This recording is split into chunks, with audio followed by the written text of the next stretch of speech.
వచ్చినప్పుడు రెండు వర్తమానాలు వింటాం. మొదటి వర్తమానాన్ని మనం ఆరాధన వర్తమానం అంటాం. దేవుని స్తుతించడానికి సిద్ధపరిచే వర్తమానం అంటాం.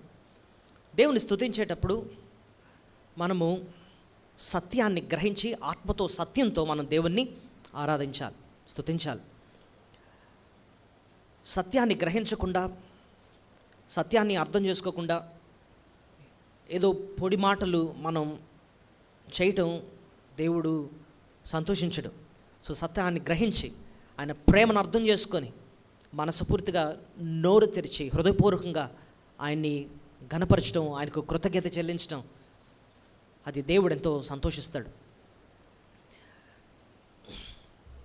ఈ వర్తమానాన్ని మనం ధ్యానించేటప్పుడు కూడా మనం ప్రభుని అడగాల్సింది, ప్రభువా నీ గూర్చిన సత్యాలు నాకు నేర్పించండి. నువ్వు నాకేమై ఉన్నావు, నా కొరకు ఏం చేసావు, ఏం చేస్తున్నావు, భవిష్యత్తులో ఏం చేయబోతున్నావు, నీ గురించి నాకు నేర్పించు తండ్రి అన్నట్టుగా మనం ప్రభుని అడగాలి. ప్రభు నేర్పించిన పాఠాలతో మనం ప్రభుని మన స్తుతులు చెల్లించాలి. సరే, ఈ భాగంలో ప్రభుని ఆరాధించడానికి మనము ఏంటి అర్థం చేసుకోవాలి అన్నది అర్థం చేసుకోకముందు అసలు ఇక్కడ జరిగిన సంఘటన ఏంటో నేను ఒక కథ రూపంలో మీకు అర్థం చేయిస్తాను, దయచేసి వినండి. యేసు ప్రభు ఆయన శిష్యులు కపెర్నహూమ్ అన్న ప్రాంతానికి వచ్చారు. అయితే అక్కడున్న కొంతమంది అధికారులు వచ్చి పేతురుని కలుస్తారు. పేతురుని కలిసి, మీ బోధకుడు పన్ను చెల్లించడా అని అడుగుతారనమాట. ఇంతకీ ఏం పన్ను అండి అంటే, ఆ కాలంలో దేవాలయపు పన్ను అనేవారు. ఏంటండి? దేవాలయపు పన్ను అంటే దేవాలయం కోసం లేదా టెంపుల్ ట్యాక్స్ అనేవారు అనమాట. అందరూ యూదులు అందరూ కట్టేవారు అనమాట. కట్టరా అని అడిగితే పేతురు కడతారని చెప్పి ఈ విషయాన్ని ప్రభుతో మాట్లాడడానికి, ప్రభుకు తెలియజేయడానికి ప్రభు దగ్గరికి వెళ్తున్నాడు. అయితే పేతురు ఆయన దగ్గరికి వచ్చిన తర్వాత పేతురు ఈ విషయాన్ని ఎత్తకముందే ప్రభువే మాట్లాడతాడనమాట. అది ఎక్కడ ఉంటుందంటే మీరు చూడండి, 25వ వచనం. అతడు ఇంటిలోనికి వచ్చిన మాటలాడక మునిపే యేసు ఆ సంగతి ఎత్తి, సీమోను నీకేమి తోచున్నది? భూరాజులు సుంకమును పన్ను ఎవరి యొద్ద వసూలు చేయుదురు, కుమారుల యొద్దనా అన్యుల యొద్దనా అని అడిగాను. అతడు అన్యుల యొద్దనే అని చెప్పగా యేసు, అలాగైతే కుమారులు స్వతంత్రులే, ఆయనను మనము వారికి అభ్యంతరము కలుగుకున్నట్లు నీవు వెళ్ళి నీవు సముద్రమునకు పోయి గాలము వేసి మొదట పైకి వచ్చి చేపను పట్టుకొని దాని నోరు తెరిచిన ఎడల ఒక షెకెలు దొరుకును. దానిని తీసుకొని నా కొరకును నీ కొరకును వారికి ఇమ్మని అతనితో చెప్పాను. ప్రభు పేతురుకు ఒక టాస్క్ అప్పచెప్తాడు, ఒక పని అప్పచెప్తాడు. సముద్రానికి వెళ్ళు, గాలం వేయి, ఒక చేపను తీసుకో, చేప వస్తుంది, అది పట్టుకో. ఆ చేప నోటిలో ఒక షెకెల్ ఉంటుంది, అది తీసుకొని 6 షెకెల్ నీకు 6 షెకెల్ నాకు పన్ను చెల్లించు అంటున్నాడు అనమాట. ఈ సంఘటనలో నుండి ప్రభుని గురించి మనం ఏంటి తెలుసుకోవచ్చండి అని చూస్తే కనీసం ఒక 5 గొప్ప విషయాలు మనం ప్రభుని గురించి అర్థం చేసుకోబోతున్నాం. 5 valuable lessons about Jesus Christ. ఈ 5 విషయాలు మనం అర్థం చేసుకున్నప్పుడు అండి మనకెంతో ధైర్యం కలుగుతుంది. దేవుడు మన జీవితంలో ఎంత విలువైన వాడు మనకి అర్థమవుద్ది అన్నమాట. ఇవి అర్థమైతే మన హృదయం సిద్ధపడుతుంది, నోరు తెరిచి మనం దేవుని ఏం చేస్తాం? ఆరాధిస్తాం. ఇందుకు ఏంటండి ఈ 5 శ్రేష్టమైన విషయాలు అని అడిగితే, మొట్టమొదటిది, మన జీవితంలో ఏమి జరుగుతుందో, ఎలాంటి పరిస్థితులు గుండా వెళ్తున్నామో సమస్తం ప్రభువుకి తెలుసు. ఎందుకంటే ఆయన సర్వ జ్ఞాని కాబట్టి. సో మొదటి పాయింట్ ఏంటంటే, మన జీవితంలో ఎటువంటి పరిస్థితులు గుండా వెళుతున్నామో సమస్తము ప్రభువుకి తెలుసు. ఎందుకంటే ఆయన సర్వ జ్ఞాని. ఇది ఈ భాగంలో ఎలా చెప్పారండి? మన జీవితంలో సమస్తం ఏం జరుగుతుందో, ఎలాంటి పరిస్థితులు గుండా వెళుతున్నామో ప్రభువుకు తెలుసని మనం ఎలా చెప్పగలం అండి ఈ భాగంలో అని చూస్తే? కనీసం 2 విషయాలు ఇక్కడ మనం చూడవచ్చు. ఒకటి ఏంటంటే మనం ఆల్రెడీ చూసాం ఎక్కడ 25వ వచనంలో, అతడు ఇంటిలోనికి వచ్చి మాటలాడక మునిపే యేసు ఆ సంగతి ఎత్తి అన్నాడు. ఏ సంగతి?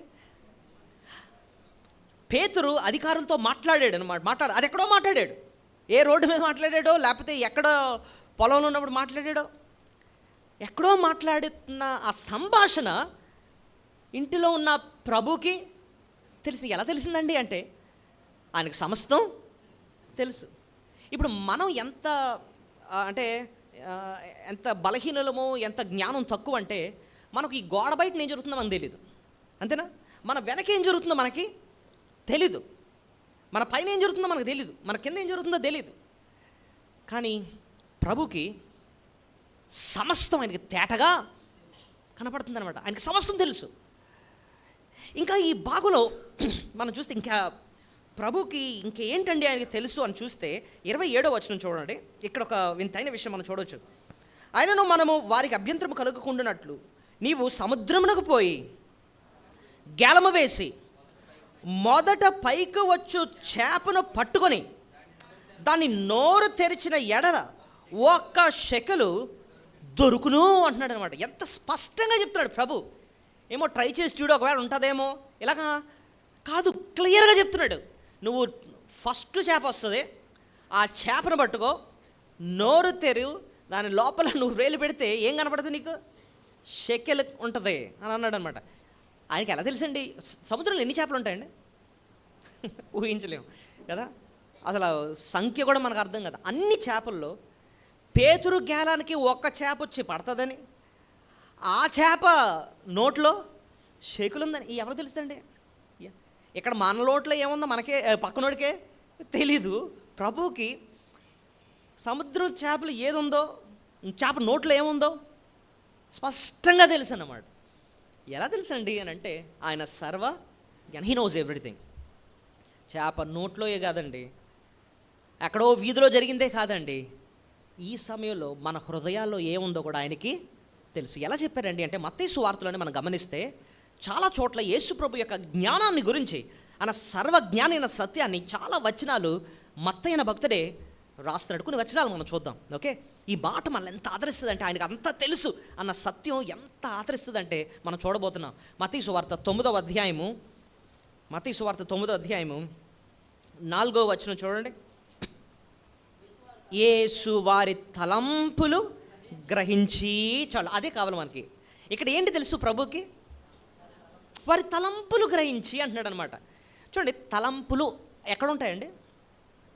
తలంపులు మైండ్లో ఉంటాయి కదండి, చేతిలో కాదు, మన ముఖం మీద కాదు, మైండ్లో ఉంటాయి. ఇప్పుడు నేనేం తలస్తున్నాను మీరు చెప్పగలరా? మీరేం తలస్తున్నారో మీ మైండ్లో ఏముందో నేను చెప్పలేను. కానీ మన మైండ్స్లో మన ఆలోచనలు ఎలాంటివో, ఏంటేంటి ఆలోచిస్తున్నామో, ఏంటి కంగారులు మనకున్నాయో, వేటి గురించి విపరీతంగా మనం ఆలోచిస్తున్నామో, మన తలంపులు ఏంటో సమస్తం ప్రభుకి తెలుసు. నీ మనసును, నా మనసును కరెక్ట్గా అర్థం చేసుకునేది ఎవరో తెలుసా? ప్రభువే. మన సొంతోళ్ళు మన మనసులను అర్థం చేసుకోలేరండి. మనం దేని గురించి భయపడుతున్నామో, దేని గురించి విపరీతంగా ఆలోచిస్తున్నామో ప్రభువుకు తెలుసండి. He knows. యేసు వారి తలంపులు గ్రహించి, హృదయ ఆలోచనలు చూస్తున్న దేవుడు ఆయన మన మనసులో ఉన్న భయాలేంటి, మనసులో ఉన్న ఆవేదనలేంటి, మనసులో ఉన్న ఆలోచనలు ఏంటి, అన్నీ కూడా ఆయనకి స్పష్టముగా తెలుసు. ఇంకా మత్తయి సువార్తలో ఇంకా ఏమున్నాయండి ఆయనకి తెలుసు అన్న మాట చూడండి. మత్తయి సువార్త 6:6 చూడండి.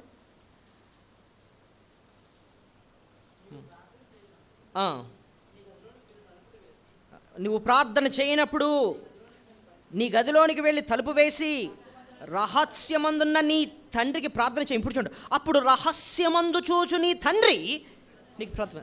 రహస్యమందు చూచు నీ తండ్రి అంటున్నాడు అనమాట. సో దేవునికి ఇంకేంటి తెలుసు? మన రహస్యం ఏంటో, మన రహస్యాలు ఏంటో ఆయనకి తెలుసు. అంటే రహస్యం అంటే ఏంటి అర్థం? అంటే రహస్యం, సీక్రెట్ లైవ్స్ అనమాట. అంటే మన రహస్య జీవితం. ఇక్కడంటే ఒక ఆయన తలుపు వేసుకుని లోపల ఒంటరిగా ఉండి ప్రార్థన చేసుకుంటున్నాడట. ఆ రహస్యంగా తను చేసుకుంటున్న ప్రార్థన ఎవరికి తెలియకపోవచ్చు. అది ఎవరికి తెలుసు? ప్రభువుకు తెలుసు. నేను ఒంటరినండి, నా కష్టాన్ని ఇంకా దేవుడు తప్ప ఇంకెవరికి చెప్పుకోగలనండి అని చెప్పి ఒంటరిగా నువ్వు ప్రార్థన చేసుకుంటున్నావు. ప్రభు అంటున్నాడు, ఆ రహస్యంగా నువ్వు చేసుకుంటున్న ఆ ప్రార్థన నేను వింటున్నాను, అది కూడా నాకు తెలుసు. సో మన తలంపులో ఆయనకి తెలుసు, ఇంకా మనం రహస్యంగా ఉన్న ఆ సమయాలు కూడా ఆయనకి తెలుసు. He knows our secret lifes. ఇంకోటి తెలుసా, ఇదే మాట మనల్ని భయపెట్టాలి కూడా. రహస్యంగా పాపం చేస్తున్న ఆ పాప బ్రతుకు కూడా ఆయనకి సమస్తము తెలుసు. ఆయన కంటికి మనం ఏమీ దాయలేమన్నమాట. సో ఆయన జ్ఞానము ఒక రకంగా మనల్ని భయపెట్టాలి. ఆయనకు అంతా తెలుసు, ఆయన కంటిని మనం దాయలేమని. అదే సమయంలో ఆ జ్ఞానమే మనల్ని ఆదరించాలి. ఎందుకంటే మనుషులు ఎవరు అర్థం చేసుకోలేకపోయినా నన్నొక్కడు సర్వజ్ఞాని యొక్క దేవుడు నా తలంపులనేంటి, నా జీవితం ఏంటి ఆయన మాత్రమే బాగా అర్థం చేసుకుంటాడని చెప్పి ఆ మాటే మనల్ని ఎంతో ఆదరించాలి. ఇంకా నేను అలా చూస్తూ ఉంటే ఆయనకి భవిష్యత్తు కూడా తెలుసని మత్తయి రాస్తాడు. ఎక్కడ ఎవరైనా చెప్పగలరా? ఎక్కడో మత్తయి సువార్త 26వ అధ్యాయం, మత్తయి సువార్త 26వ అధ్యాయము 21వ వచనం చూడండి. మత్తయి సువార్త 26:21. వారు భోజనము చేయుచుండగా ఆయన, మీలో ఒకడు నన్ను అప్పగించునని మీతో నిశ్చయముగా చెప్పి. నిశ్చయము అంటే అర్థం ఏంటంటే గ్యారంటీ, అంతేనా? నిశ్చయం అంటే ఏంటి? గ్యారంటీ. ఏం ప్రభు గ్యారంటీగా ఒకటి జరుగుతుంది అని అన్నాడు. ఏం జరుగుతుంది అన్నాడు? మీలో ఒక్కడు నన్ను అప్పగిస్తాడన్నాడు. ఎవరి కోసం మాట్లాడుతున్నాడు ప్రభు ఇక్కడ? ఇస్కరియోతు యోధ కోసం మాట్లాడుతున్నాడు. ఇస్కరియోతు యోధ అప్పటికే వాడు ప్లాన్లు చేస్తున్నాడు అనమాట. అక్కడున్న అధికారులతో వాళ్ళతో మాట్లాడుతున్నాడు. మీకు యేసును అప్పగిస్తాను, నాకు ఎంత ఇస్తారని చెప్పి బేరాలాడుతున్నాడు. అదంతా ప్రభుకు తెలుసు. భవిష్యత్తుడు ఎలా చేయబోతున్నాడు అన్న సంగతి తెలుసు. క్లియర్గా చెప్తున్నాడు అనమాట, మీలో ఒకడు నన్ను అప్పగిస్తాడు. సో ఆ ఒక్క సత్యం మనకు ఇంకోటి నేర్పించాలి. ఏంటంటే మన భవిష్యత్తు కూడా ఎవరికి తెలుసు అండి? దేవునికి తెలుసు, ప్రభు తెలుసు. రేపేం జరుగుతుందో నీకు నాకు తెలియదు, కానీ ప్రభుకి సమస్తం తెలుసు. నాకు ఇంకో విషయం జ్ఞాపకం వచ్చింది. మన అవసరాలు కూడా ప్రభుకి తెలుసు. మనం అడుగక మునిపే. ఎక్కడ రాస్తుంది అన్నమాట? మత్తయి సువార్తలోనే ఉంటుంది. చెప్పగలరా ఎవరైనా? మత్తయి సువార్త 6వ అధ్యాయం 8వ వచనం చూడండి. మత్తయి సువార్త 6:8. మీరు మీ తండ్రికి అడుగక మునిపే మీకు అక్కరగా నున్నవేవో ఆయనకు తెలియను. అంటే మన అవసరాలు ఏంటో ఆయనకి తెలుసు. అంటే ఎప్పుడట? మనం అడుగక మునిపే. ఇప్పుడు మనుషులు ఏమంటారంటే, నువ్వు చెప్పకపోతే నాకు ఎలా తెలుస్తుంది రా అంటారు. నీకు అవసరమని నువ్వు చెప్పకపోతే నాకు ఎలాగా తెలుస్తుంది అంటున్నాడు. కానీ ప్రభు, నువ్వు అడగక ముందే నీకేంటి అవసరమో నాకు తెలుసు. చూడండి, చెప్పండి, ప్రభుకి ఏంటంటే తెలుసు? మన తలంపులు తెలుసు, మన రహస్య జీవితం తెలుసు, మన భవిష్యత్తు ఆయనకి తెలుసు, మన అవసరాలు ఆయనకి తెలుసు. నేను ఈ ప్రకటన గ్రంథం ఈ మధ్యన మనం ధ్యానించాం కదా, అక్కడ ఒక మంచి విషయం మనం జ్ఞాపకం చేసుకోవచ్చు. ప్రభుకి ఏంటి తెలుసని. ఆయన సంఘాల మధ్య సంచరిస్తున్నాడు. ఆయన దీపస్తంభాల మధ్య సంచరిస్తున్న మనిషి కుమారుడు అని ఉంటుంది. చూడండి ఒకసారి, ప్రకటన గ్రంథం 1:13. ప్రకటన గ్రంథం 1:13.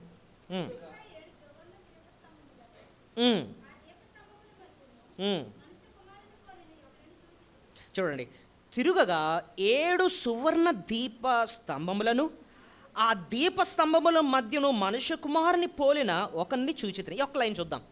ఇక్కడ 7 సువర్ణ దీప స్తంభములు అంటున్నాడు. 7 సువర్ణ దీప స్తంభములు దేనికి సాదృశ్యం చెప్పగలరా? ఎలా చెప్పారు?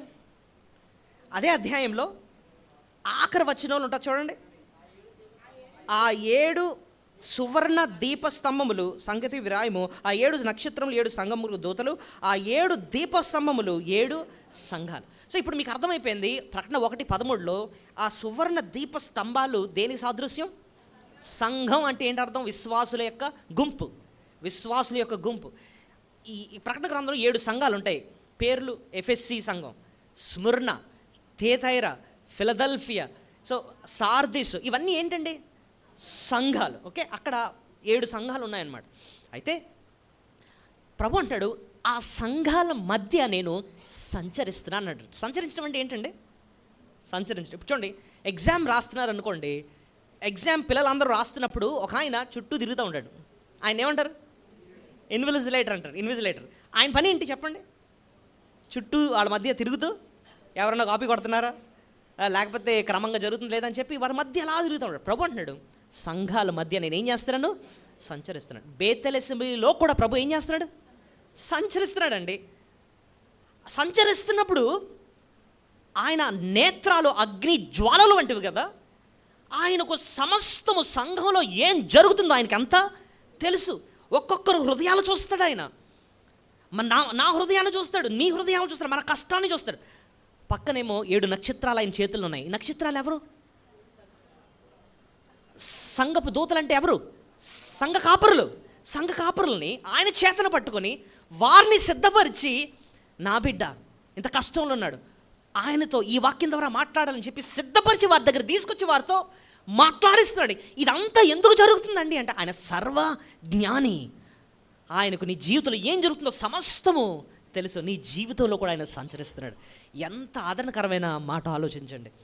సో ప్రభుని మనం స్తుతించేటప్పుడు, దేవా పేతురు విషయాలే కాదు నాయన నీకు తెలిసింది, సముద్రపు చేప నోట్లో ఏముందో నీకు తెలియదు కాదు నాయన, నా జీవితంలో, నా సంఘం జీవితంలో, నా హృదయాల్లో మేము ఎలాంటి ఆవేదనలు చెందుతున్నాము, మేము ఎలాంటి పరిస్థితులు గుండా వెళ్తున్నాము, సమస్తం నీకు తెలుసు. కీర్తన 139 మొదటి 2 వచనాల్లో భక్తుడు, కీర్తనకారుడు ఎంత చక్కగా రాస్తాడంటే, అంటే దేవుడు తనని ఎంతగా అర్థం చేసుకున్నాడో చాలా చక్కగా ఒక 2 వచనాల్లో రాస్తారు చూడండి. కీర్తన 139 మొదటి 2 వచనాలు. యెహోవా నీవు నన్ను పరిశోధించి తెలుసుకుని ఉన్నావు. నేను కూర్చుండుట, నేను లేచుట నీకు తెలియను. నాకు తలంపు పుట్టక మునిపే నీవు నా మనసును గ్రహించుచున్నావు. నా నడకను, నా పడకను నీవు పరిశీలన చేసి ఉన్నావు. నా చర్యలన్నింటినీ నీవు బాగుగా తెలుసుకుని ఉన్నావు. యెహోవా మాట నా నాలుకకు రాకమునిపే అది నీవు పూర్తిగా తెలుసుకున్నావు. నా వెనుక ముందును నీవు నన్ను ఆవరించి ఉన్నావు. నీ చెయ్యి నా మీద ఉంచి ఉన్నావు. ఇట్టి తెలివి నాకు మించినది, అది అగోచరము, అది నాకు అందదు. చూడండి, భక్తుడు అంటున్నాడు, ప్రభు నువ్వు నన్ను ఎంతగా అర్థం చేసుకున్నావంటే ఏ మనిషి నన్ను అర్థం చేసుకోలేడు, నువ్వు ఒక్కడివే నన్ను నిజంగా అర్థం చేసుకునే వ్యక్తివి. నా బలహీనతలు ఏంటో నీకు తెలుసు, నా అవసరాలు ఏంటో నీకు తెలుసు, నా ఆత్మీయ అవసరాలు తెలుసు, నా శారీరక అవసరాలు ఏంటో నీకు తెలుసు అంటున్నాడు. నేను కూర్చుంటట, నేను లేచుట, అంటే మన దినచర్య అనమాట. రోజు ఏం చేస్తున్నాం అంతా కూడా ఆయనకి తెలుసు అంటండి. ఇంకా చూడండి, నాకు తలంపు పుట్టక మునిపే నీవు నా మనసు గ్రహించి ఉన్నావు. అంటే నేను ఇంకా ఆలోచన నా మనసులోకి రాలేదు, అప్పుడే నేను ఎలాంటిది ఆలోచిస్తానన్న సంగతి కూడా ప్రభుకి తెలుసు. ఇంకా చూడండి, నా నడకను, నా పడకను నీవు పరిశీలిస్తున్నావు. ఇంకా నా చర్యలన్నిటినీ నువ్వు బాగుగా తెలుసుకొని ఉన్నావు. యెహోవా మాట నా నాలుక రాకమునిపే అది నీకు పూర్తిగా తెలిసింది. వెనుకను ముందును నీవు నన్ను ఆవరించి ఉన్నావు. నీ చెయ్యి నా మీద ఉంచి. ఆ మాట చాలా ఆధారకరమైన మాట ఏంటండి. ఎంత అర్థం చేసుకున్న దేవుడు తన చెయ్యి ఎక్కడ పెట్టాడంటండి? చెప్పండి ఆ మాట. నా మీద చెయ్యి, నా మీద ఉంచడం అంటే అర్థం ఏంటి? ఇప్పుడు చూడండి, కష్టంలో ఉన్న వ్యక్తుల్ని మామూలుగా మనుషులైన వాళ్ళం వెళ్ళి ఏం చేస్తాం, చెయ్యేసి అరే ఏం పర్లేదు రా, ఏం పర్లేదు, అన్నీ బాగుంటాయిలే, దేవుడు సహాయం చేస్తాడు అని సింపుల్గా మాట అంటాం. చూడండి, ప్రభు మనకి ఎంత అర్థం చేసుకున్న ప్రభు మన పరిస్థితుల్లో ఆయన చెయ్యేసి ధైర్యం తెచ్చుకో, నేను ఉన్నాను కదా, భయపడకు, నేను నడిపిస్తాను, అంత ధైర్యాన్ని ప్రభు మనకి ఇస్తాడు. ఇలా ఎందుకు చేశాడండి అంటే ఆయన సర్వజ్ఞాని. మన జీవితంలో జరుగుతున్న ప్రతి పరిస్థితి కూడా ఆయనకి సమస్తము తెలుసు కాబట్టి. సో ఈ మాటలన్నిటి బట్టి మనం ప్రభుని ఏం చేయాలి చెప్పండి? స్తుతులు చెల్లించాలి. 2వ పాఠానికి వెళ్దాం. మళ్ళీ మత్తయి సువార్త 17వ అధ్యాయం. మత్తయి సువార్త 17వ అధ్యాయంకి వెళ్ళిపోదాం. 24 నుంచి 27 వచనది మనం ఇదనం ధ్యానిస్తున్న భాగము. రెండోది ఏంటండి ఈ భాగంలో మనం నేర్చుకోవచ్చు మనం చూస్తే, ఊహించని కార్యాలు మన జీవితంలో ఆయన చేస్తాడు. చెప్పండి, ఊహించని కార్యాలు. ఊహించినా కాదు, ఏంటది? ఊహించని కార్యాలు. అంటే మనం ఇలాగ చేస్తాడని ఊహించం, అలాంటి ఊహించని కార్యాలు మన జీవితంలో ఆయన చేస్తాడు. ఇది ఎలా చెప్పారండి? ఇది ఎలా చెప్పారు? ఊహించని అద్భుత కార్యాలు ఆయన మన జీవితంలో చేస్తాడని ఎలా చెప్పారండి అంటే, మొదటిది ఆయన సర్వశక్తిమంతుడు. ఆయన ఎవరైనా సర్వశక్తి. ఇందాకేమో సర్వజ్ఞాని అనుకున్నాం, ఇక్కడ ఏంటి? ఆయన సర్వశక్తిమంతుడు. ఊహించని కార్యాలు చేస్తాడు, ఊహించని కార్యాలు. ఎలా చెప్పారండి ఈ భాగంలో ఆ విషయం ఉందండి అని అంటే, ఇప్పుడు చూడండి, పేతురు ప్రభు దగ్గరికి ఒక విషయాన్ని తీసుకొచ్చాడు. ఏ విషయం ఎంతకే చెప్పండి? ప్రభువా, అధికారులు వచ్చారు, వాళ్ళు మనల్ని ఏం కట్టమంటున్నారు? పన్ను కట్టమంటున్నారు. నా దగ్గర డబ్బులు లేవు, అందుకోసం నేను నీ దగ్గరికి వచ్చాను. సాధారణంగా మనం ఏం ఊహిస్తాం చెప్పండి? మనం ఏం ఊహిస్తాం? ప్రభు రెండు చేయాలి, చేస్తే ఏంటి ఊహిస్తాం? అయితే ఆయన దగ్గర డబ్బులుంటే బాబు వెళ్ళి కట్టే అని అనాలి. ఇంకో ఏంటి జరగవచ్చు చెప్పండి? ఇంకేం చెప్పచ్చు? పేదరు, నీకు చేపలు పట్టడం వచ్చు కదా, ఓ పంచే వెళ్ళు, వాళ్ళే చేపలు వస్తాయి కదా, మార్కెట్లో వెళ్ళి అమ్మేస్తే నీకేమొస్తాయి? డబ్బులు వస్తాయి కదా, ఆ డబ్బులు వెళ్ళి కట్టే అని. ఈ రెండు జరగవచ్చు అంతే. ఇంకేమన్నా వేరే పాసిబిలిటీ ఏమైనా ఉందా? ఇంకేం లేదు కదండి. అయితే ఈ రెండు జరగాలి. ఇవి మనమైతే ఇలా ఊహిస్తాం. అయితే ప్రభు ఇస్తాడు, లేదా ఆయన ఏదో ఉపాయం ఏదో చెప్తాడు మనకి, ఇలా చెయ్యి అని చెప్తాడు. ఈ రెండు కాకుండా ఊహించండి ఒకటి చెప్తున్నాడు, చేస్తున్నాడు ఇక్కడ ప్రభు. ఏంటి? పేతురు పంచే, సముద్రంకి వెళ్ళు, గేలమే. సరే ప్రభువా, నెక్స్ట్ మొదటి చేప వస్తుంది, దాన్ని పట్టుకో, దాన్ని నోట్లో చూడు, ఏం దొరుకుతుంది? షెకిల్. మనమే ఆ ప్లేస్లో ఉంటే మనం ఏమంటాం చెప్పండి? ప్రభా, నీ దగ్గర ఉంటే ఇవ్వు నాయన, లేకపోతే ఏదో ఐడియా ఇవ్వు, అంతేగాని చేపట్టు అందులో నోట్లో వేలు పెట్టు అంటే ఇవి మాకు నమ్మడానికి కష్టంగా ఉంది, జోక్ ఏమైనా చేస్తానవా అంటాం. కానీ ప్రభు ఎప్పుడైనా జోక్ చేస్తూ ఉంటాడండి అలాగా. ఊహించని రీతిలో అక్కడ కార్యము చేస్తున్నాడు. ఏంటి? వెళ్ళు, నోరు తెరు, అందులో ఏముంటుంది? షెకెల్ ఉంటుంది. పేతురుకు ఆల్రెడీ ఇలాంటి ఇన్సిడెంట్ ఒకటి జరిగింది. అంటే సముద్రం దగ్గరే ప్రభు ఒక అద్భుతం చేశాడు. ఎలాగా? విస్తారమైన చేపలు పడ్డాయి. ఆ అద్భుతం ఎంత అద్భుతం అంటే, పేతురు పెద్ద జాలరి, తనకే అదొక పెద్ద అద్భుతంలా అనిపించే ప్రభు పాదాల దగ్గరకు వచ్చేసి, పాపాత్ముడిని నా యొద్ద నుండి వెళ్ళిపోనాయన అంటున్నాడు అనమాట. నువ్వు ప్రభువే, నేను పాపాత్ముడిని నాయన, నువ్వు దేవుడు, నువ్వు ఒప్పేసుకున్నాడు అనమాట. ఎందుకంటే ఆ అద్భుతం అంటే చేపలు వల్ల పడిన అద్భుతం ఒక జాలరికే చాలా వింతగా ఉంది. ఇది సాధారణంగా జరిగేవి కాదు, ఇది ఒక అద్భుతం అన్న సంగతి అర్థమైపోయింది. వచ్చి ప్రభు పాదాల దగ్గరకు వచ్చేసాడు. అర్థమైంది, గుర్తుంది కదా? ఈయన దేవుడైనా ఊహించని కార్యాలు ఆయన చేస్తాడు. ప్రభు చెప్పినట్టు వెళ్ళిపోయాడు, నిజంగానే గేలం వేశాడు, నోరు తెరిస్తే ఆయనకి ఏం దొరికింది? షెకెల్ దొరికింది. సో ఇక్కడ మనకు అర్థమవుతుంది, చెప్పండి, ఊహించని కార్యాలు ప్రభు చేస్తాడు మన జీవితంలో. నీకు అర్థం కాదు ఎలా జరుగుతాయండి, ఇంత కష్టం, ఇంత లోటు ఉంది, ఈ పరిస్థితి ఎలా దాటుతామండి అంటే, ఊహించని రీతిలో ప్రభు మనకు సహాయము చేస్తాడు. నేను ఎప్పుడు జ్ఞాపకం చేసుకునే ఒక వచనం ఏదంటే, ఎఫ్ఎస్సి పత్రిక 3వ అధ్యాయము 20-21 వచనం చూడండి. ఎఫ్ఎస్సి పత్రిక 3వ అధ్యాయం, అందరూ మనస్ఫూర్తిగా ఈ వచనాన్ని చదవాలి. ఎఫ్ఎస్సి పత్రిక 3వ అధ్యాయము 20-21 వచనం.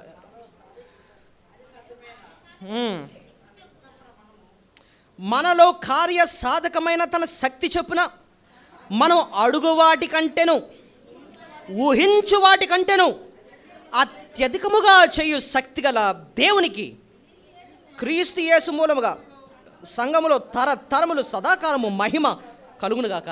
ఆమేన్. ఈ మాటలు చూసారా? మనలో కార్యసాధకమైన తన శక్తి చొప్పున మనము అడుగు వాటి కన్నిటి కంటేను ఊహించు వాటి కంటేను అత్యధికముగా చేయు శక్తి గల దేవుడు. అంటే అర్థం ఏంటండి? అడుగు వాటి కంటే ఊహించు వాటి కంటే అంటే మనం ఓడడుగుతూ ఉంటాం, ఒకటి ఇలా చేస్తాడని ఊహించుకుంటూ ఉంటాం.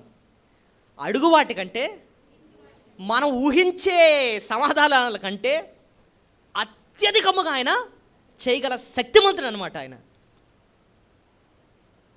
మన ఊహకు అందవు అలాంటి కార్యాలు ఆయన చేస్తాడు. ఇది కళా నిజమా అన్నట్టుగా కార్యాలు ఆయన చేస్తాడనమాట. మనం కీర్తన 126:1 మనం చూస్తాం, మేము కళ కనిన వారి వలే ఉంటిమి అంటున్నాడు అనమాట. అంటే అర్థం ఏంటి? వీళ్ళకి అర్థం కావట్లేదు, ఏంటి అద్భుతం, ఇది కళ, ఇది నిజమా అన్నట్టుగా బెత్తురుపోయారనమాట వాళ్ళు. అంతే, వాడి నోట నిండా ఎంతో నవ్వు కలిగిందన్నమాట. పేతురు నిజంగానే ఆ శకులను చూస్తున్నప్పుడు ఆయన ముఖంలో ఏముంటుంది? ఎంత ఆశ్చర్యం! ఏంటిది?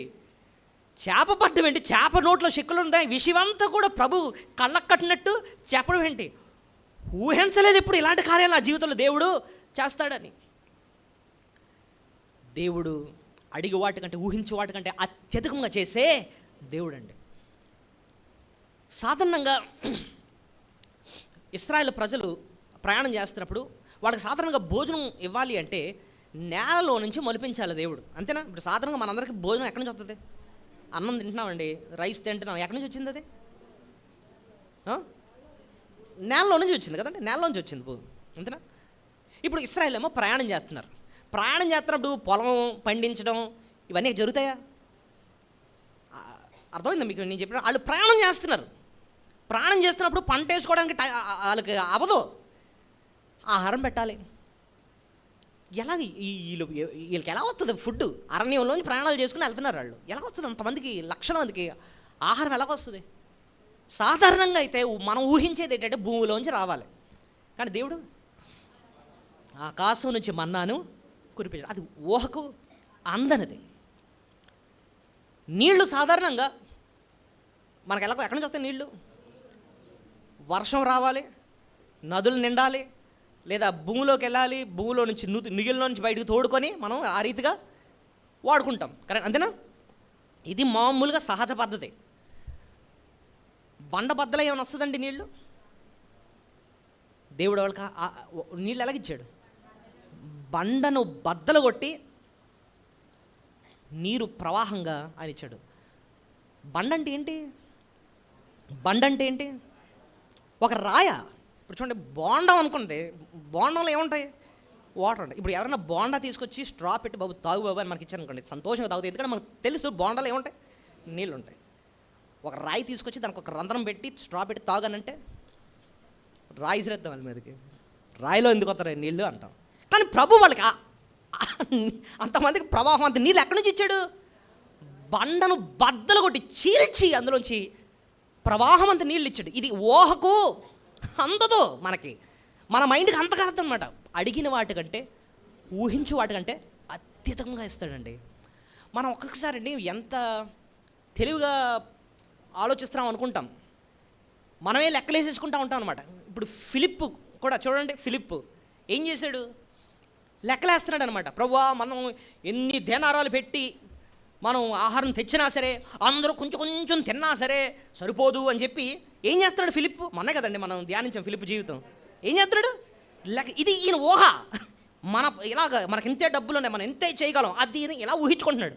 ప్రభు ఏం చేశాడు? అరణ్య ప్రదేశంలో తృప్తిగా కడుపు నిండా వాళ్ళకి ఏం పెట్టాడు? ఆహారం పెట్టి. ఎలా జరిగిందంటే నీ ఊహకే అందదన్నమాట. ఊహకు అందని కార్యాలు ఆయన చేస్తాడు. అదండి, తన ప్రియులు నిద్రించుచుండగా ఆయన వారికి ఆహారం ఇచ్చుచున్నాడు అంటున్నాడు. ఎలా? How is it possible? ఆయన ఇస్తాడంతే, ఆయన చేస్తాడు. ఊహకే అందని కార్యాలు ఆయన మన జీవితంలో చేస్తాడండి. నతానేలు జీవితం గురించి మనం ఈ మధ్యన ధ్యానించినప్పుడు కూడా ప్రభు నతానేలుకు ఒక మాట అన్నాడు. నతానేలు, ఏంటి నేను ఎలాగ ఒక మాట చెప్పినందుకే నువ్వు ఎంత ఆశ్చర్యపోతున్నావే, ఎంతకన్నా గొప్ప కార్యాలు నువ్వు చూస్తావు. చూడండి, మత్తయి సువార్త, యోహాను సువార్త మొదటి అధ్యాయంలో మాట చూసాం కదా, ఒకసారి మళ్ళీ ఆ వచనాన్ని మనం జ్ఞాపకం చేసుకుందాం నతానేలు గురించి. యోహాను సువార్త మొదటి అధ్యాయము 48వ వచనం, 47 నుంచి చదువుతాం. యేసు నతానేలు తన యొద్దకు వచ్చుట చూచి, ఇదిగో ఇతడు నిజముగా ఇశ్రాయేలుడు, ఇతని యందు ఏ కపటము లేదని అతను గురించి చెప్పాను. నన్ను నీవు ఎలా ఎరుగవని నతానేలు ఆయన అడుగగా, యేసు, ఫిలిప్పు నిన్ను పిలువక మునిపే నీవు ఆ అంజూరపు చెట్టు క్రింద ఉన్నప్పుడే నిన్ను చూచితనని అతనితో చెప్పాను. నతానేలు, బోధకుడా, నీవు దేవుని కుమారుడు, ఇశ్రాయేలు రాజు అని ఆయనకు ఉత్తరమిచ్చిన. అందుకు యేసు, ఆ అంజూరపు చెట్టు క్రింద నిన్ను చూచితనని నేను చెప్పడం వల్ల నీవు నమ్ముటవు కదా, వీటికంటే గొప్ప కార్యములు చూతువని అతనితో చెప్పాను. ఆ లైన్కి అర్థం ఏంటో తెలుసా? ఊహకు అందని కార్యాలు నువ్వు నీ జీవితంలో చూస్తావు. నీ ఊహకు అందవు, గొప్ప కార్యాలు నువ్వు చూస్తావు. దాని వివరణ నేను మొన్న ఇచ్చాను. అయితే ఇక్కడ ఒక్కటి నతనేలు జీవితం గురించి ఒక చిన్న విషయం చెప్తాను. ఎప్పుడండి మనం అలాంటి ఊహకందని కార్యాలు మనం చూస్తాం? ఎప్పుడు చూస్తాం తెలుసా? ఎవరి జీవితంలో దేవుడు అలాంటి ఊహకంద కార్యాలు చేస్తారు? ఇక్కడ నతనేలులోనే నాకు 2 లక్షణాలు కనిపించాయి. మీరు గమనించారో లేదు. నతనేలు తన హృదయం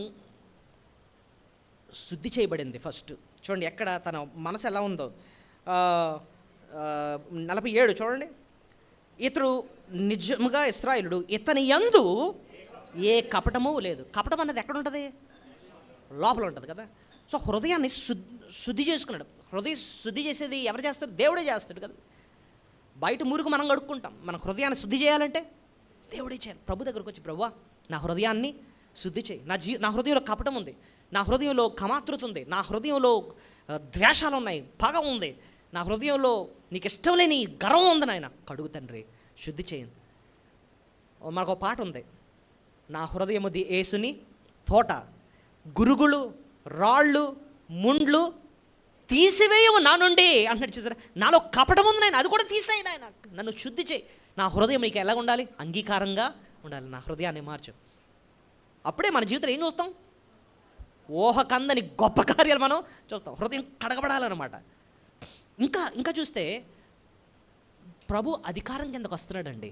ప్రభు చెప్పిన మాటకు నేను లోబడతన్నట్టుగా ఆయన అధికారం కిందకు వస్తున్నాడు. ఎలా చెప్పారండి అంటే, ప్రభుని ఏమని పిలుస్తున్నాడు చూడండి. ఒక రాజు అంటున్నాడు చూడండి. ఎక్కడ 49 నతనేలు, బోధకుడా నీవు దేవుని కుమారుడువు, ఇశ్రాయేలు రాజు అని ఆయనకు ఉత్తరం. యు ఆర్ ద కింగ్ అంటున్నాడు అనమాట.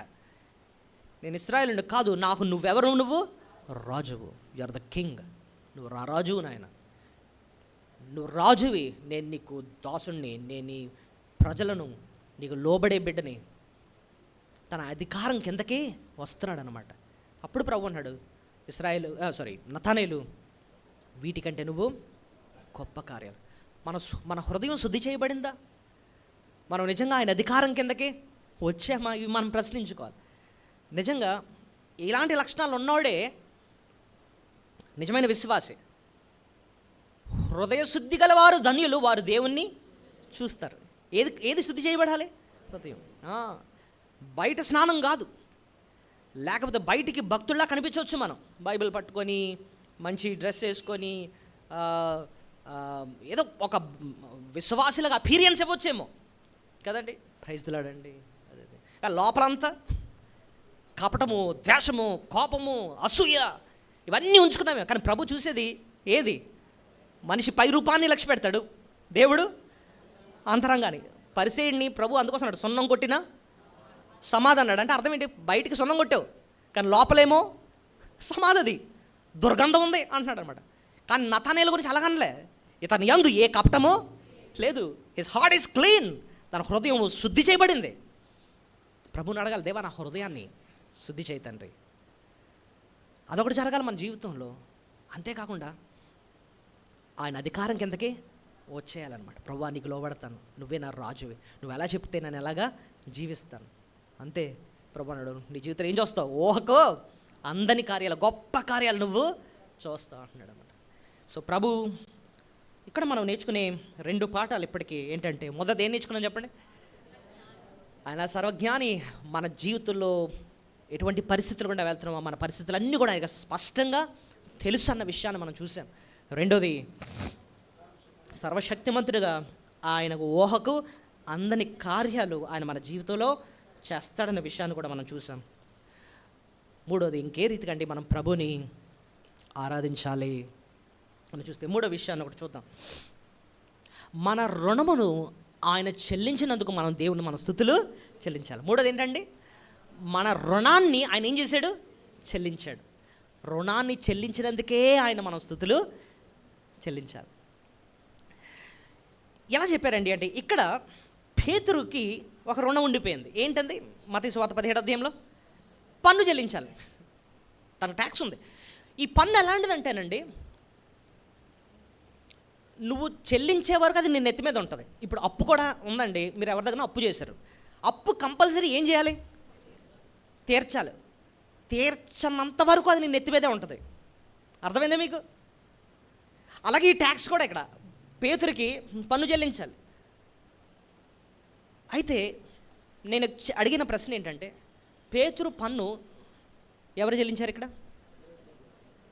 ఎక్కడ రాస్తుంది చూడండి, 27 చివరన, దాన్ని తీసుకొని నా కొరకును నీ కొరకును వారికి ఇమ్మని అతనితో చెప్పాను. షెకెలు దొరుకుతుంది అంటాడు, కానీ పన్ను ఎంత? 1/2 షెకెలు.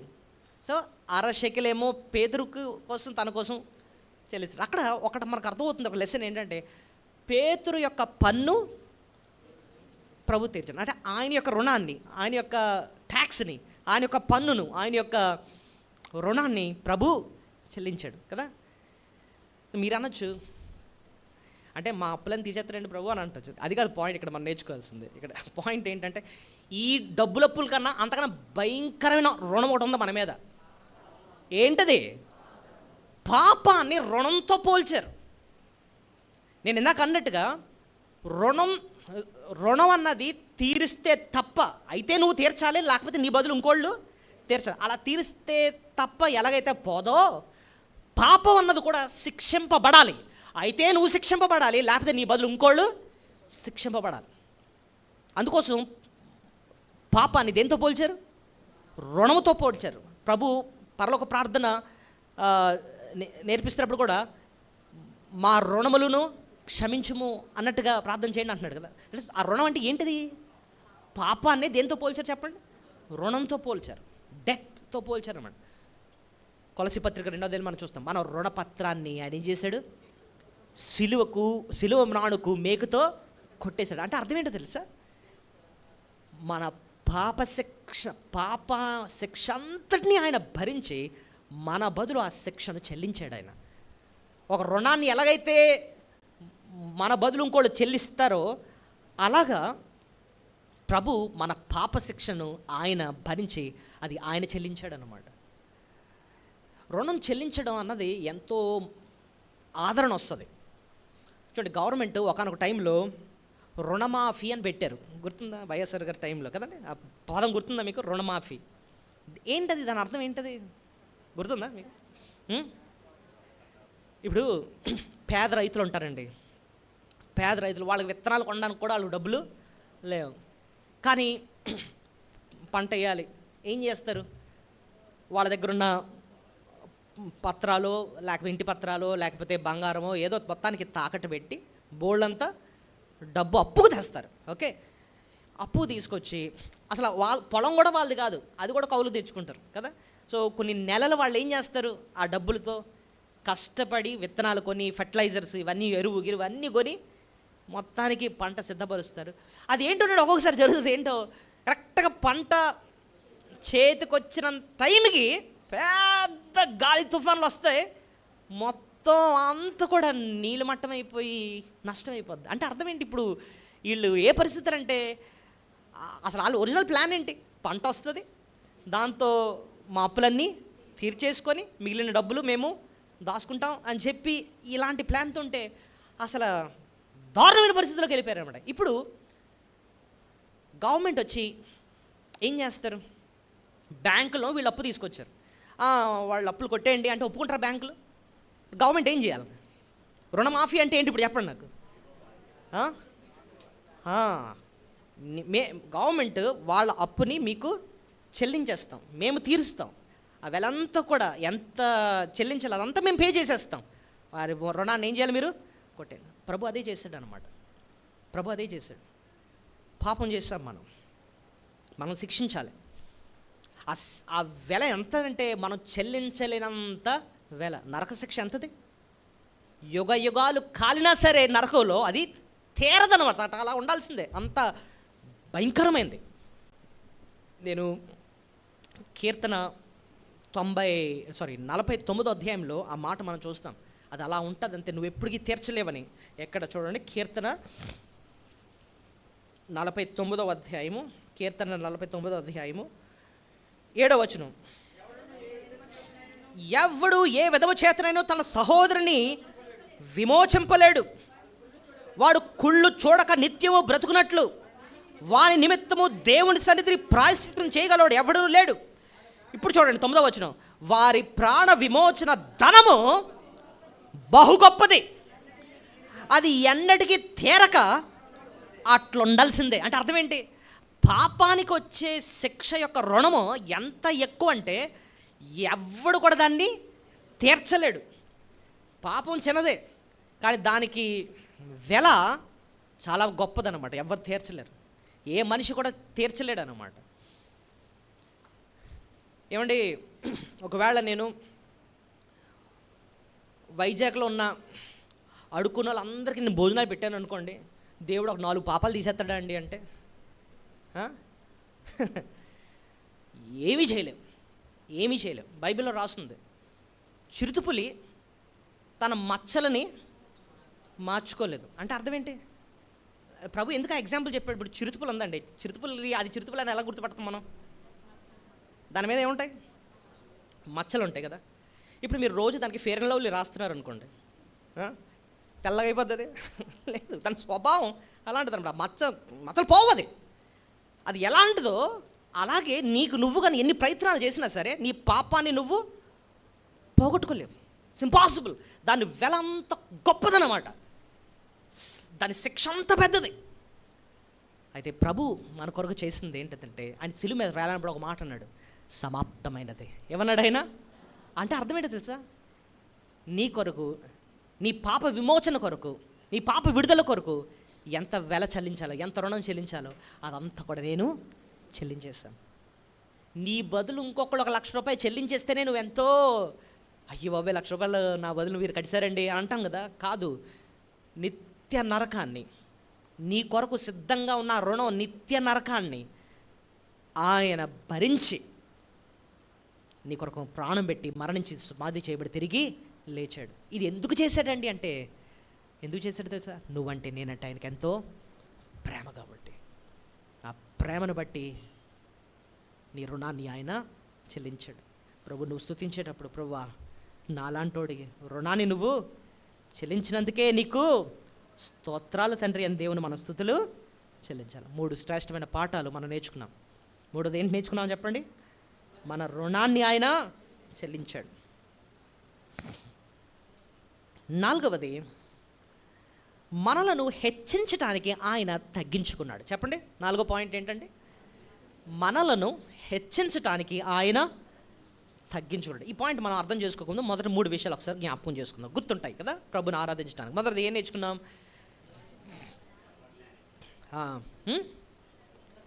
ఆయన సర్వజ్ఞాని, ఆయన మన జీవితంలో పరిస్థితులన్నీ కూడా ఆయనకి తెలుసు. రెండోది ఏం నేర్చుకున్నాం? ఆయన సర్వశక్తిమంతుడు, ఊహించని కార్యాలు మన జీవితంలో ఆయన చేస్తాడు. 3వది ఏం నేర్చుకుంటున్నాం? మన రుణాన్ని ఆయన చెల్లించాడు. మన పాప శిక్షను, మనం తీర్చలేనంత పాప శిక్షను, ఏ మంచి పనుల వల్ల కూడా తీర్చుకోలేని ఆ పాప శిక్షను ఉచితంగా ఆయన మన రుణాన్ని చెల్లించాడు. మన శిక్ష అంతటిను భరించి మన రుణాన్ని కొట్టివేశాడు. అందుబట్టే మనం ఆయన స్తుతులు మనము చెల్లించాలి. 4వది ఏం చెప్పాను? మనల్ని హెచ్చించడానికి ఆయన తగ్గించుకున్నాడు. ఆయన తగ్గించుకున్నాడు అన్నది ముందు స్టడీ చేద్దాం ఈ భాగంలో. తర్వాత మనల్ని ఏ రీతిగా హెచ్చించాడు అన్నది ఇక్కడే మనకు అర్థమవుద్ది. ఆయన ఎలా తగ్గించుకున్నాడు చూడండి. ప్రభు దగ్గరికి పేతురు ఈ విషయాన్ని తీసుకొచ్చాడు. ఏంటి? ప్రభువా వీళ్ళు ట్యాక్స్ కట్టమని అడుగుతున్నారని చెప్పడానికి వచ్చాడు. కానీ ప్రభువే ముందుగానే ఎత్తాడు ఈ విషయాన్ని. ఎత్తి ఆయన ఏం మాట్లాడాడో 25వ వచనం ఒకసారి చదువుదాం.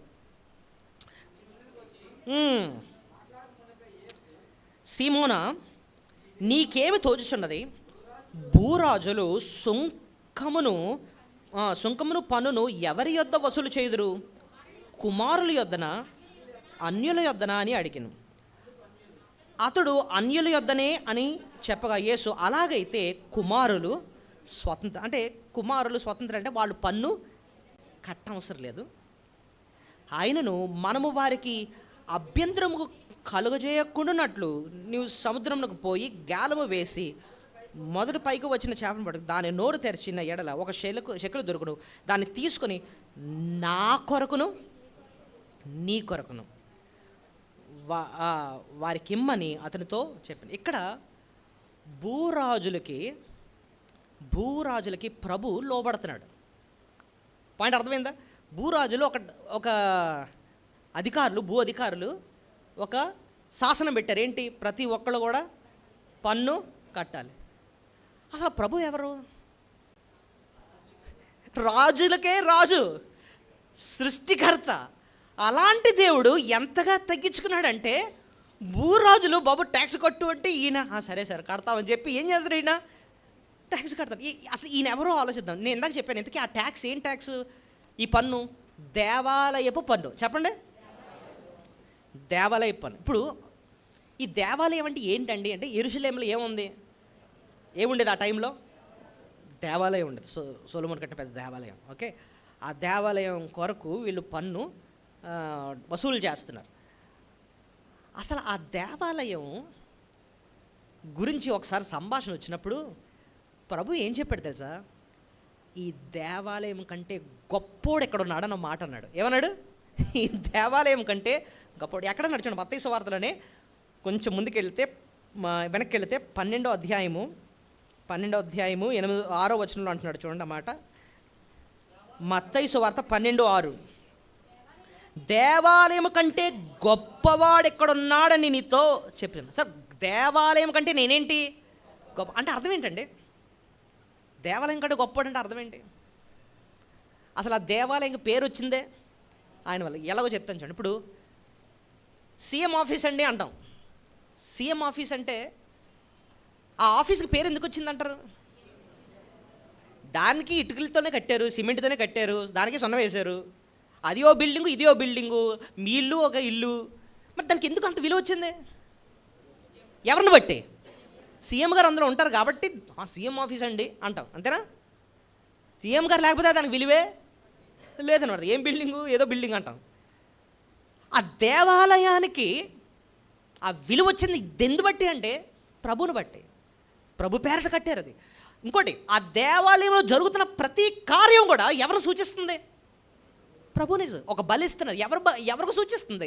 ఆ బలి ప్రభుకి. లోక పాపాలు మోసుకొని పోవు దేవుని గొర్రెపిల్లైన ఆ ప్రభువుకు సూచిస్తున్నాయి. ఆ దేవాలయం మారుమ్రోగుతుంది అనమాట యేసు ప్రభుని గురించి. అందులో బయటకు పొర్లి పారుతున్న రక్తం అంతా కూడా ఆయన సిలువలో కార్చబోయే మానవుల పాపాల కొరకు ఆయన బలి అవుతున్నాడే, ఆ విషయాన్ని చెప్పడానికే ఆ రక్తాన్ని దారపోతుందన్నమాట అందులో నుంచి. సో ఇదంతా కూడా దేవాలయం అంతా కూడా ఆయన గురించి చెప్తుంది. అలాంటి ఆయన సృష్టికర్త, సర్వాధికారి, సర్వజ్ఞాని, ఎంత గొప్పవాడు భూరాజులకు వచ్చి ఏం చేస్తున్నాడు? ఇక్కడ లోపడుతున్నాడండి. ఎంతగా తగ్గించుకున్నాడు. ఈ తగ్గించుకోవడం అన్నది ఇంకా కొంచెం వెనక్కి వెళ్ళి ఆలోచిస్తే ఎందుకంటే తగ్గించుకున్నాడు అంటే కారణం ఏంటో చెప్పనా? తండ్రి చిత్తం. తండ్రి చిత్తం ఏంటంటే ఆయన ఏమవ్వాలి? తగ్గాలి, తగ్గాలి, తగ్గాలి. ఎంత తగ్గాలంటే పరిచారకుడు అయిపోవాలట. మార్కు సువార్త 10:45 ఏముంది? మనిషి కుమారుడు పరిచారము చేయించుకోవడానికి రాలేదు, కానీ దేనికోసం వచ్చాడు? పరిచారము చేయుటకు.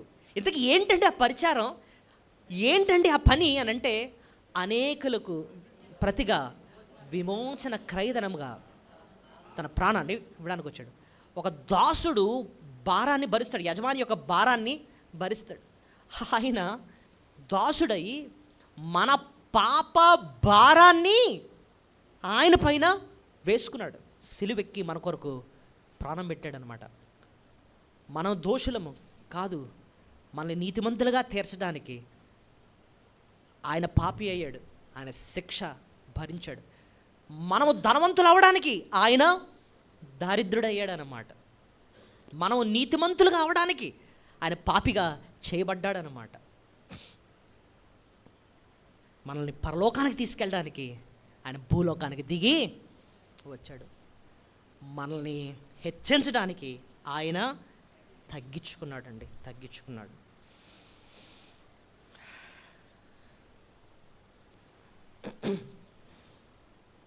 ఇక్కడ మనకి ఆయన ఇచ్చిన పేరు ఏంటండి అని అంటే కుమారులు అంటున్నాడు. చూడండి ఇక్కడ మత్తయి సువార్త 17వ అధ్యాయము 27వ వచనం 26వ వచనం.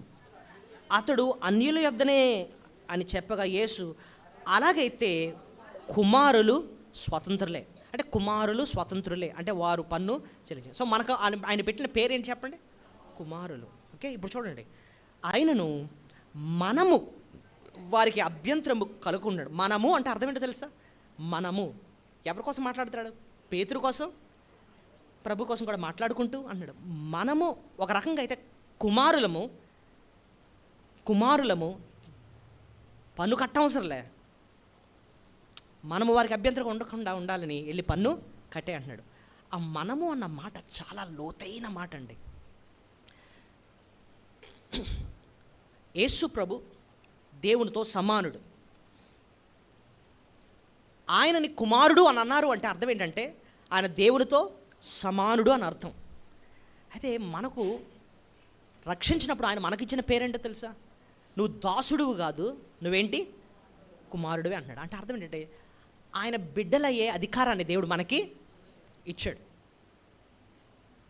గలతీ పత్రిక 4వ అధ్యాయం మనం చూస్తే ఇంకా తేటగా కనపడుతుంది ఈ మాట. చూడండి, గలతీ పత్రిక 4వ అధ్యాయము గలతీ పత్రిక 4వ అధ్యాయము ఎన్నో వచ్చిన 5 నుంచి చదువుకుంటూ వద్దాం.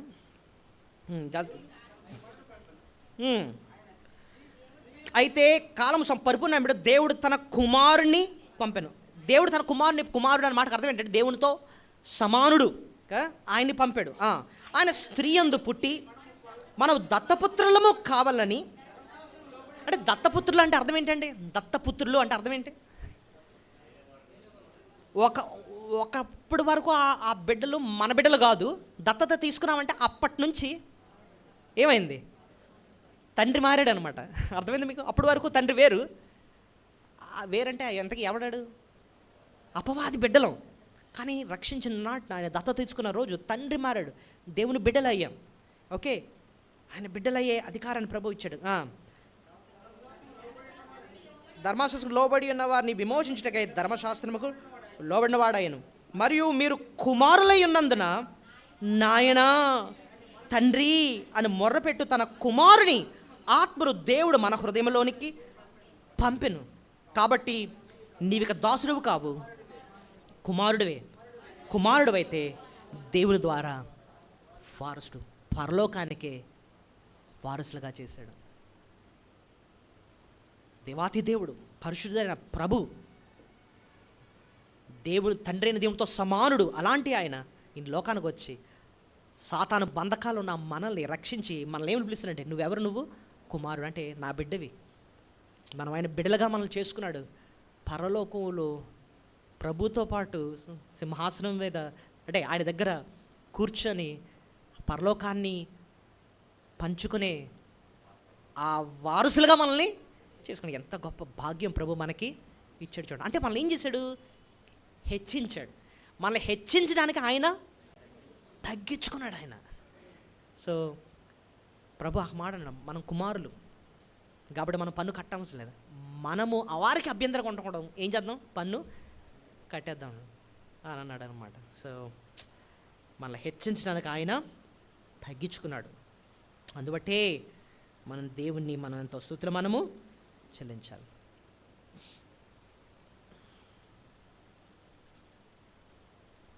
ఆఖరిగా మనం ఆయనకి లోబడితే మన జీవితంలో మన అవసరాలన్నీ కూడా ప్రభు తీరుస్తాడు. ఆఖరి పాఠం, మనం ఆయనకు లోబడితే మన అవసరాలన్నీ ప్రభు తీరుస్తాడు.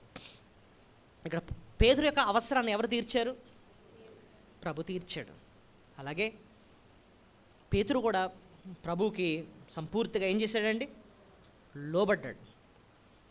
పేతురు లోబడ్డాడు, ప్రభు ఏమో అద్భుత కార్యము తన జీవితంలో చేసి తన పన్ను కూడా ప్రభువే చెల్లిస్తున్నాడు అనమాట. యాకోబు పత్రికలో మనం చూస్తాం, మనం ఆయన వైపు తిరిగితే ఆయన మన వైపు తిరుగుతాడు. అంటే అర్థం ఏంటంటే, మనం ఎప్పుడైతే ఆయనకు లోబడతామో ఆయన మన అవసరాలన్నీ తీరుస్తాడు. నా రాజ్యాన్ని, నా నీతిని మొదలు వెతకుడు, అప్పుడు ఇవన్నీ మీకు అనుగ్రహింపబడును అంటున్నాడు అనమాట.